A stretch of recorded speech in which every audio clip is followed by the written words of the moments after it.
សម្រាប់ដល់ផោផង់នៃតំបន់មជ្ឈមបូព៌ាបានខ្លាយទៅជាវាលោហិតដ៏គួរឲ្យភ័យខ្លាចដោយក្រុមបាតុករប្រមាណ 16,000 នាក់បានបាត់បង់អាយុជីវិតចាប់តាំងពីការបង្ហូរឈាមពីថ្ងៃទី 28 ធ្នូ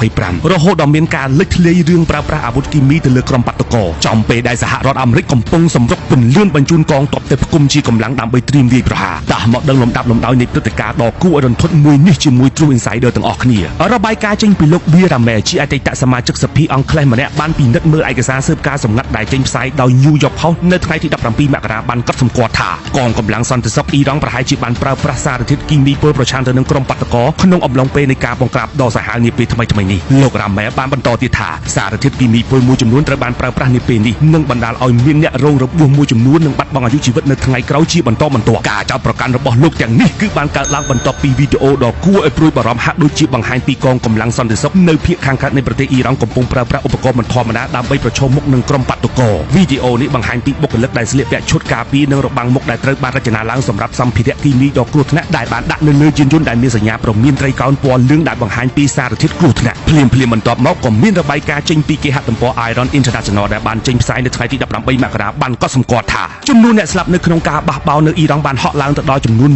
16,500 នាក់ទៅហើយខណៈចំនួនអ្នករងរបួសបានឈានទៅដល់ចំនួន 33,000 នាក់នេះគឺជាការបង្ហូរឈាមដ៏គួរឲ្យរន្ធត់ដែលមិនធ្លាប់មានពីមុនមករបាយការណ៍ចុងក្រោយពីក្រុមគ្រូពេទ្យនៅសមរភូមិផ្ទាល់បានទម្លាយថានេះមិនមែនគ្រាន់តែជាតួរលេខទេតែគឺជាសញ្ញាបង្ហាញថារបបអាលីខាម៉ាណីកំពុងដកដង្ហើមចង្រិតនិងកំពុងប្រើប្រាស់កម្លាំងបាយដើម្បីសម្លាប់ប្រជាជនខ្លួនឯងដើម្បីបន្តដង្ហើមអំណាចដែលជិតរលត់នៅក្នុងច្បាប់អន្តរជាតិការប្រើប្រាស់អាវុធគីមីគឺជាបន្តក្រហមចុងក្រោយហើយក៏តែងតែផ្ដល់លេសដល់ស្របច្បាប់ឲ្យពិភពលោកឈប់អត់ឱនហើយបើកផ្លូវឲ្យមានការប្រើប្រាស់កម្លាំងយោធាដើម្បីអន្តរាគមន៍តែម្ដងជាមួយគ្នានេះផងដែរប្រជាជនអ៊ីរ៉ង់កំពុងតែស្រែកថាពួកគេត្រូវបានសហរដ្ឋអាមេរិកក្បត់លោកត្រាំប្រើពាក្យជំនួយកំពុងទៅដល់ដើម្បីបញ្ឆេះឲ្យមនុស្សចេញមកបះបោរតែក្រោយមកបែរជាលោកស្ងប់ស្ងាត់ទៅវិញតើនេះគឺជាល្បែងនយោបាយដែលប្រើឈាមមនុស្សជាឈ្នន់ដើម្បីគ្រាន់តែចង់ចរចាជាមួយអ៊ីរ៉ង់មែនឬទេអ្វីគ្រប់យ៉ាងកើតចេញពីភាពជឿជាក់លើការសន្យារបស់សហរដ្ឋអាមេរិកដែលបណ្ដាលឲ្យមនុស្សរាប់លាននាក់បានសម្រុកចេញមកលើដងផ្លូវតែមិនធ្វើទេជាការឆ្លើយតបលោកត្រាំមិនឲ្យពលរដ្ឋអ៊ីរ៉ង់អស់សង្ឃឹមឡើយលោកត្រាំបានកំពុងបង្កើនល្បឿននៃការបញ្ជូនយោធាទៅតំបន់មជ្ឈមបូព៌ាឲ្យគ្រប់បង្គំនៃការធ្វើសង្គ្រាមគ្រប់គ្រាន់ដែលមាននាវាផ្ទុកយន្តហោះអមដោយនាវាពិឃាតហើយក៏បន្ថែមយន្តហោះដែលត្រូវបានគេរាយការណ៍ថាកំពុងធ្វើដំណើរមកហើយដោយនៅក្នុងស្ថានភាពនេះសហរដ្ឋអាមេរិកទំនងមិនចង់ធ្វើសង្គ្រាមដែលមានរយៈពេលអូសបន្លាយទេ